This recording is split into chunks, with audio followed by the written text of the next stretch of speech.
السلام علیکم دوستو، موسیٰ علیہ السلام سیریز کی پارٹ 9 میں مثال عذاب کے بارے میں ہم سنیں گے۔ مصر پر پہلا عذاب ختم ہوا، لیکن فرعون کی ضد ختم نہیں ہوئی۔ اس نے موسیٰ علیہ السلام سے کیا ہر وعدہ توڑ دیا، اور جب انسان حد سے آگے بڑھ جائے تو اللہ کی طرف سے نئی نشانی آتی ہے۔ مصر کے کھیت لہلہا رہے تھے، ہر طرف گیہوں، جو اور اناج کی سنہری بالیاں۔ کسان خوش تھے، اس سال فصل بہت اچھی ہوگی، لیکن انہیں کیا پتا تھا کہ آسمان میں ایک کالا سایہ بننے لگا ہے۔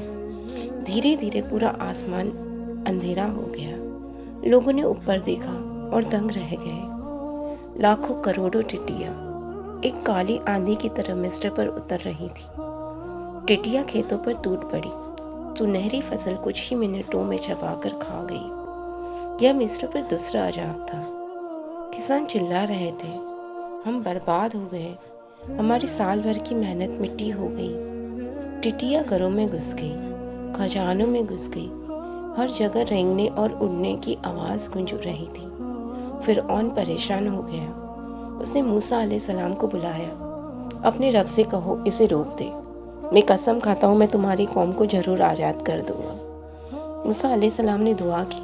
تھوڑی ہی سمے بعد ٹڈیاں غائب ہو گئی، لیکن عذاب جیسے ہی ختم ہوا، فرعون پھر اپنے وعدے سے مکر گیا۔ کچھ ہی دنوں بعد ایک اور عجیب چیز شروع ہوئی۔ صبح ایک کسان اپنی فصل دیکھنے گیا تو اس نے دیکھا زمین ہل رہی ہے، ہزاروں نہیں لاکھوں چھوٹے کیڑے۔